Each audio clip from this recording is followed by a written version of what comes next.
Si Ferdinand Marcos ang ika-10 Pangulo ng Pilipinas. Siya rin ang pinakamatagal na naging Pangulo ng bansa sa loob ng 21 taon. Sa kaniyang naging termino, malaki ang nakitang paglago ng bansa. Maraming infrastruktura ang kaniyang naitayo, mga daanan, gusali, tulay at iba pa. Sa pagkapanalo niya sa ikalawang termino, 75% ng populasyon ay bumoto sa kanya dahilan ng pagkapanalo nito at 15% ng populasyon naman ang tumutol dito. Noong Setyembre 21, 1972, idiniklara ni Pangulong Ferdinand Marcos Sr. sa Pilipinas ang Batas Militar. Ayon sa kanya, sa pagdeklara ng Batas Militar, maraming naarestong Senado kabilang dito sina Ninoy Aquino Jr., Pepe Jocno at Francisco Rodrigo.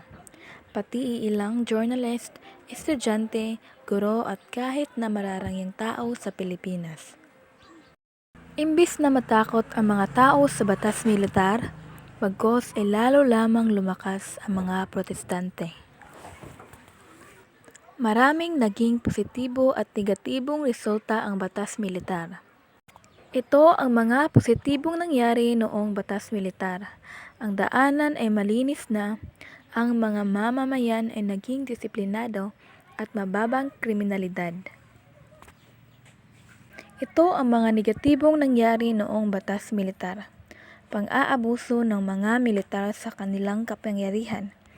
May ilang militar na nanggagahasan ng inosenteng babae at malaya sa kanila ang pumatay ng kahit na sino dahil malaki ang kanilang kapangyarihan at sila ang namumuno sa komunidad. Nawawala ang karapatang pantao at kawalan ng pagpapahayag ng sariling damdamin.